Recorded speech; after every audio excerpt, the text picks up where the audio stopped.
Ladies and gentlemen, elves and trolls, wolf riders of all ages, I am the comic outlaw, and we're doing number 5 of Elfquest, and we're hearing the voice of the sun. Back in the Sun Village, where wolf riders have sought refuge from the desert and being betrayed by the trolls, Red Lance looks at a tree or a seedling, and suddenly it sprouts. This is the tree magic. Tree shaping is what they call it, and Red Lance is a practitioner of it, just like Lita does healing.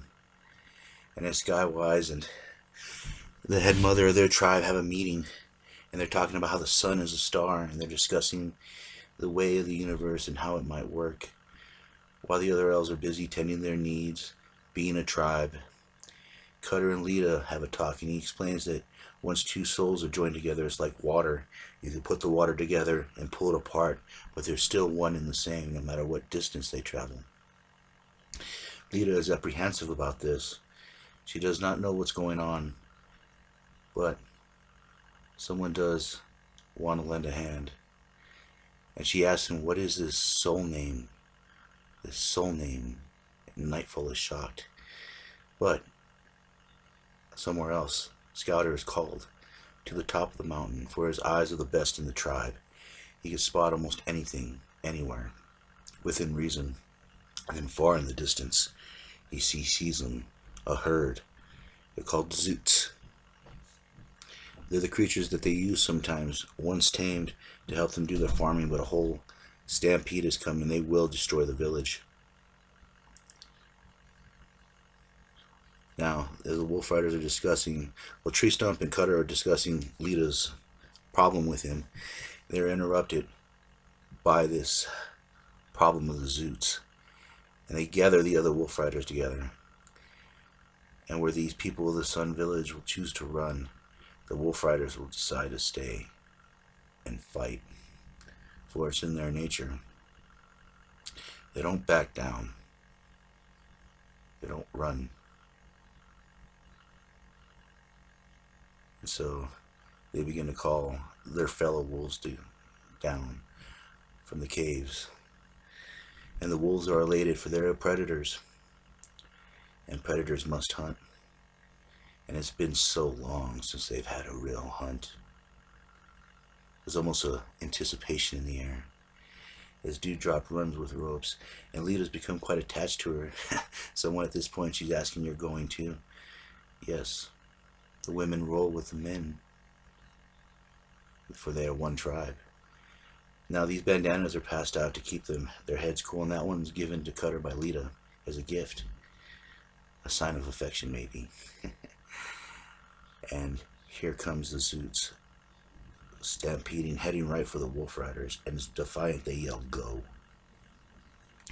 And they and the wolves begin to run along the side, start moving the herd out of the way of the village, killing a few here,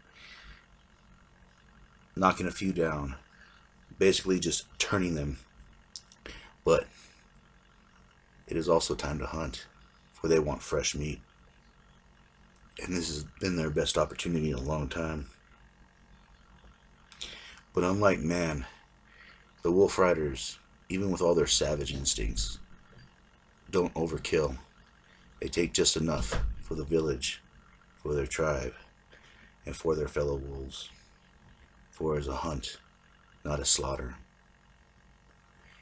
And as Lita's still wrestling with the idea of being bonded with one so young, so wild, so different from her. But maybe that's the way it is. Two different halves often make a whole. As she goes on to explain this to Lita, they are interrupted by a few of the elves bringing one of the big Zoots in. And they're trying to tame him, and the Zoots bucking them back and forth. And as they bring him to the priestess, she touches the animal and it becomes hypnotized, such is the powers of Rayek. And as Lita walks down, still wrestling with the idea of hearing that name Tam, the Zoot snaps back into it and starts stomping and rustling and bucking. And it ends up knocking Dewdrop. She ends up hitting her head. Looks like she broke her neck, but Lita Forgetting all fear, runs out, saves her. And as the Zoot comes down, about to trample her to death, an arrow hits it. It falls over, and Cutter and the others are stunned. She's dying, and there may be a small chance to save her. Cutter offers her anything, tells Lita we could break our bond. She tells him to shut up and let her work. She concentrates and saves her life, brings her back. And as Cutter leaves, thinking that Lita doesn't want him, this is her excuse to walk out, she follows him, and they begin talking. And this is when they realize that they are two opposites. But there's that need, that drive, that echo, that soul name. And he can't hear hers because she never knew what it was. She's never selected a name. Soon, maybe. And this also gives her another ample opportunity to ride a wolf. And Cutter lets her get on hers. And they lead her back to the tribe. And he says, don't worry, if he bites, I'll bite him back. And of course, Cutter meets up with Lita. And they disappear off into the mountains to have their moment. And as they are woken in the morning, as they were doing their stargazing, there's another one somewhere across from the tribe. Waking up to the morning too, Rayek. He figures there's no more use for him here.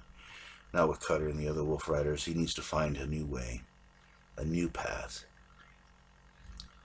So he gathers everything that he has and he makes himself ready for a long trip. He does not know where he's going, but he must find a new way. And maybe we'll meet up with him later on someday. But the wolf riders are together, and Lita and Cutter are one. And there's some little gift, dream berries. These delightful alcoholic berries that just so happen to pop up thanks to Red Lance's magic. So a good night will be had by all, and this is Jack Slater, and I will catch you on the flip side. Yeah.